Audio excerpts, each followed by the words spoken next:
Mark Twain Selected Works. Journalism in Tennessee. Part 1. September 4th, 1869.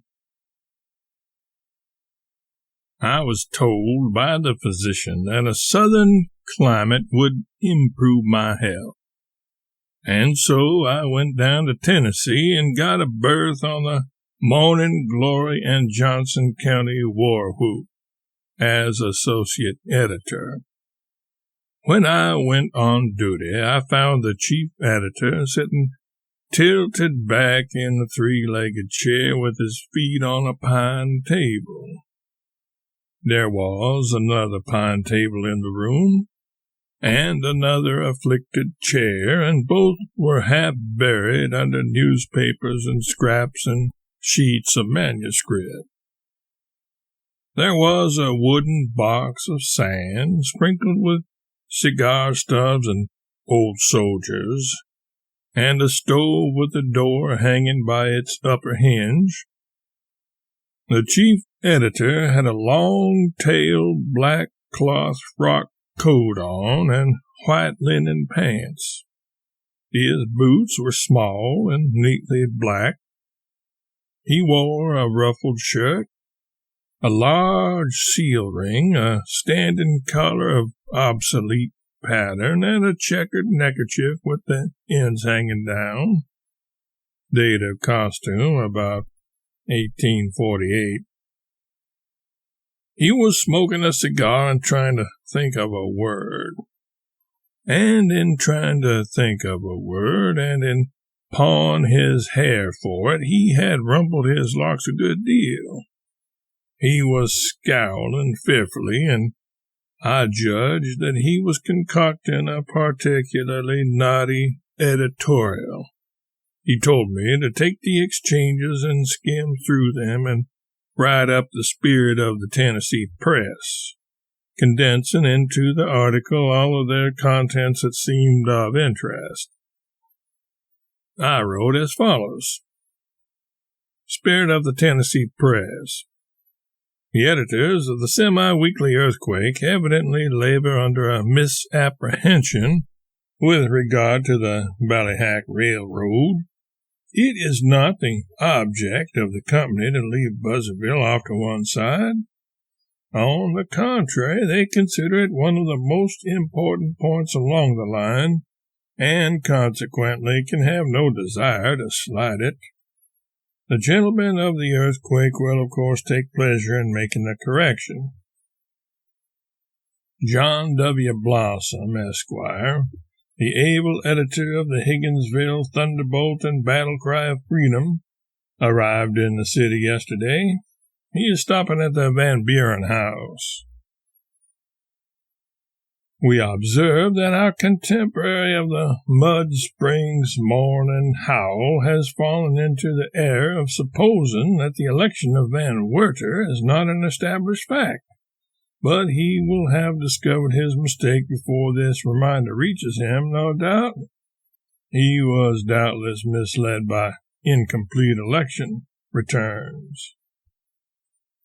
It is pleasant to note that the city of Blathersville is endeavoring to contract with some New York gentlemen to pave its well-nigh impassable streets with the Nicholson pavement.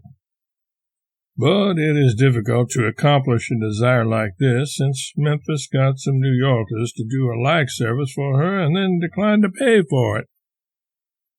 However, the Daily Hurrah still urges the measure with ability and seems confident of ultimate success.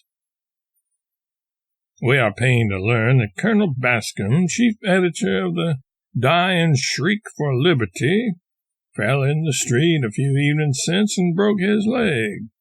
He has lately been suffering with debility, caused by overwork and anxiety on account of sickness in his family, and it is supposed that he fainted from the exertion of walking too much in the sun.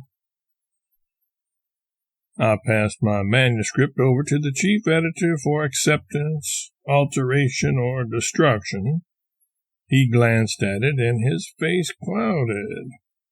He ran his eye down the pages, and his countenance grew portentous. It was easy to see that something was wrong. Presently he sprang up and said, "Thunder and lightning!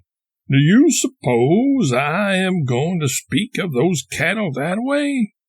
Do you suppose my subscribers are going to stand such gruel as that? Give me the pen." I never saw a pen scrape and scratch its way so viciously, or plow through another man's verbs and adjectives so relentlessly.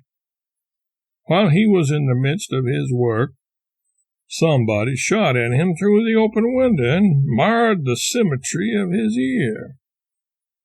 "Ah," said he, "that is that scoundrel Smith of the Moral Volcano. He was due yesterday." And he snatched a navy revolver from his belt and fired. Smith dropped, shot in the thigh. The shot spoiled Smith's aim, who was just taking a second chance, and he crippled the stranger. It was me. Merely a finger shot off. Then the chief editor went on with his erasures and interlineations. Just as he finished them, a hand grenade came down the stovepipe, and the explosion shivered the stove into 1,000 fragments. However, it did no further damage except that a vagrant piece knocked a couple of my teeth out. "That stove is utterly ruined," said the chief editor. I said I believed it was. "Well, no matter. Don't want it this kind of weather. I know the man that did it. I'll get him. Now here is the way this stuff ought to be written." I took the manuscript. It was scarred with erasures and interlineations till its mother wouldn't have known it if it had had one. It now read as follows: "Spirit of the Tennessee Press. The inveterate liars of the semi-weekly Earthquake are evidently endeavoring to palm off upon a noble and chivalrous people another of their vile and brutal falsehoods with regard to that most glorious conception of the 19th century, the Ballyhack Railroad. The idea that Buzzardville was to be left off at one side originated in their own fulsome brains, or rather in the settlings which they regard as brains. They had better swallow this lie and not stop to chew it either, if they want to save their abandoned reptile carcasses the cowhiding they so richly deserve. That ass, Blossom of the Higginsville Thunderbolt and Battle Cry of Freedom, is down here again bumming his board at the Van Buren. We observe that the besotted blackguard of the Mud Springs Morning Howl is given out with his usual propensity for lying that Van Werter is not elected.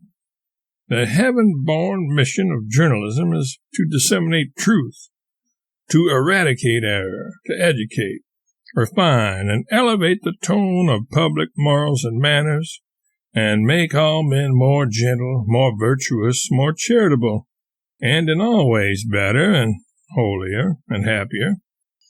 And yet this black-hearted villain, this hell-spawned miscreant, prostitutes his great office persistently to the dissemination of falsehood, calumny, vituperation, and degrading vulgarity.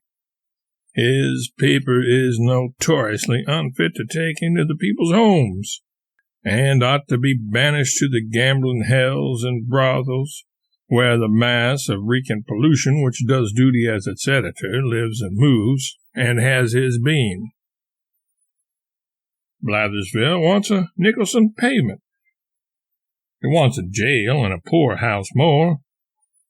The idea of a pavement in a one-horse town with 2 gin mills and a blacksmith shop in it, and that mustard plaster of a newspaper, the Daily Hurrah. Better borrow Memphis, where the article is cheap. The crawling insect, Buckner, who edits the Hurrah, is braying about this pavement business with his customary loudmouth imbecility, and imagining that he is talking sense. Such foul, mephitic scum as this verminous Buckner are a disgrace to journalism. That degraded ruffian Bascom of the Dying Streak for Liberty fell down and broke his leg yesterday. Pity it wasn't his neck. He says it was debility caused by overwork and anxiety. It was debility caused by trying to lug 6 gallons of 40-rod whiskey around town when his height is only gauged for 4, and anxiety about where he was going to bum another 6. He fainted from the exertion of walking too much in the sun, and well, he might say that, but if he would walk straight, he would get just as far and not have to walk half as much. For years, the pure air of this town has been rendered perilous by the deadly breath of this perambulating pestilence, this pulpy bloat, this steaming, animated tank of mendacity, gin, and profanity, this Bascom. Perish all such from out the sacred and majestic mission of journalism. Now that is the way to write. Peppery and to the point. Mush and milk journalism gives me the fan-tods. About this time, a brick came through the window with a splintering crash and gave me a considerable of a jolt in the middle of the back. I moved out of range. I began to feel in the way. The chief said,